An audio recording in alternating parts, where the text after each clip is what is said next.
lead is, a really good example of how the lives of African Americans and communities of color in general are a very steep uphill battle from the start. Because if children are having elevated lead levels, which is lead poisoning, any amount of lead is poisonous, and any amount of lead disadvantages a child. That's an indicator right there that the community is lead exposed as well. So that child is beginning with a serious disadvantage. So as Chester mentioned, children with elevated lead levels have reductions in IQ, in their intelligence, also troubled behavior like ADHD, attention deficit or hyperactivity disorder. They tend to have challenges in reading social cues as well.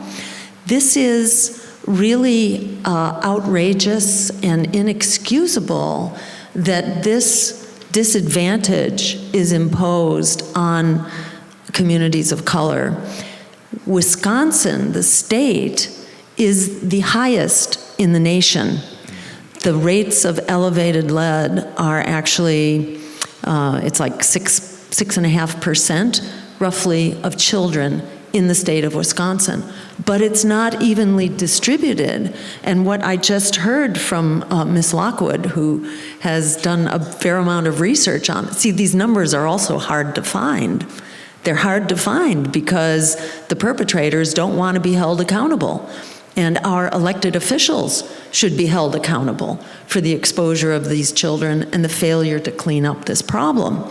And the problem, by the way, happens largely in relation to deteriorated and poor quality housing. It's old housing that used to be painted with lead on the exterior, and then that, the lead peels off and it's in the soil, or it's on the windowsills, and children will chew on it because it tastes sweet. So there's all kinds of reasons, but it's an indicator that the housing stock is bad. And why is the housing stock bad? Well, that pertains to a whole other series of problems whereby housing is inadequate,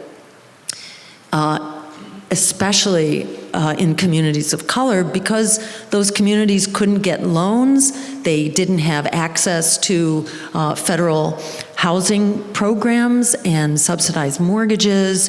So the quality of the housing has been allowed to deteriorate, and it's not for any fault of the community. This is because public resources were denied to the community. So fast forward to today, you have lead in the soil that children are being exposed to. And in Racine, and again, this is to the credit of Ms. Lockwood for coming up with this data, the numbers are twice as high as the state. So the state is already highest in the nation, but in Racine, it's double that. And so if children are starting out in schools, which are underfunded to start with, so much of our funding for schools is coming from the property tax base, and if the housing is deteriorated, you don't have much of a school budget to start with. So these schools they're overcrowded, they're the underpaid staff, so all sorts of problems to start with, and then on top of that, children are lead exposed at much higher rates. In addition, poverty and lack of access to jobs and education, it's like this vicious cycle. If you don't get good education, you're not going to have good jobs.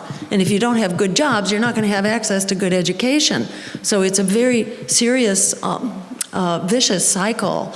And, the bottom line is that many of the families in poor areas are dealing with poverty. And poverty itself makes it hard for children to learn. If children are dealing with economic hardships in the home, if they're losing their housing, if they're homeless, if they're having to move to a more affordable rent. And, you know, the rent is also going through the roof right now to the advantage of the financial, real estate industries who are buying up housing all over the place right now. So we have a whole series of problems: housing, healthcare, food. We're talking about food deserts in this community as well. Access to food, the school budgets. All of these things, and poverty itself, aside from making it hard for kids to learn, is also impacting the health of the community. Poverty is number 4 in the drivers of death among the U.S. population. Poverty is number 4, but this is a fixable problem.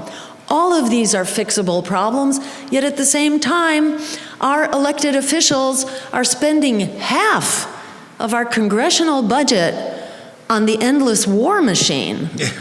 Yes. Our money's going over there, and we're giving away huge tax breaks, tax giveaways to the wealthy and to profitable corporations who are not paying taxes. Joe Biden the other night talked about raising the corporate minimum tax, but that's not enough. There are all sorts of loopholes in that tax anyhow.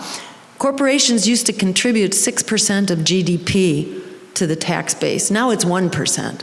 So effectively, they've had a 6-fold cut in their contribution. So my bottom line here is that, the chickens come home to roost in the most vulnerable communities. Lead is an indicator of that. School failure is an indication of that. Instead of hiring more teachers, they're putting police in our schools who have a, zero tolerance policy. So this gets kids into the legal system where they don't have adequate support. They wind up in the prison system early on in life. This is part of that school to prison pipeline, which I'm just now hearing starts by kindergarten. Mm-hmm. It's just staggering, and this is inexcusable. It's unjust. This is white supremacy, racism, unabashed, and we don't need it. I mean, it's immoral and it's unnecessary. These are fixable problems. We need a government that's working for us, for everyday people, for those who are being thrown under the bus, which is the most vulnerable, as well as working Americans right now are being thrown under the bus, while our resources are being thrown to the ultra-rich. 3 billionaires right now in this country have as much wealth as half the population, all put together. Think of that. 50% of people have the same wealth and resources as 3 billionaires. Mm-hmm. This is not okay. This is what lead poisoning looks like. This is what school failure looks like. This is what unjust communities look like.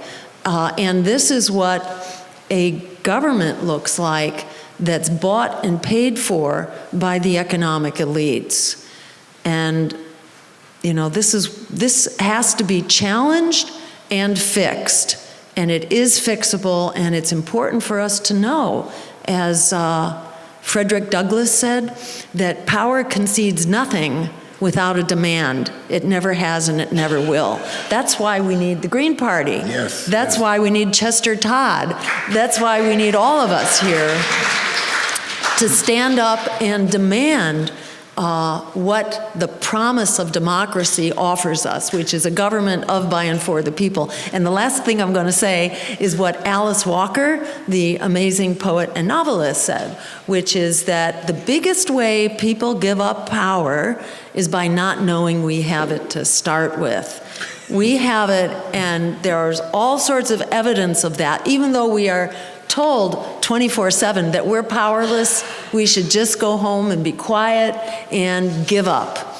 But that's what they're trying to tell us, and that's what we have to stand up and reject, because we do have the power to create an America and a world, as Chester said. We need an America and a world that works for all of us. It's all of us or it's none of us, and the time is now. Thank you.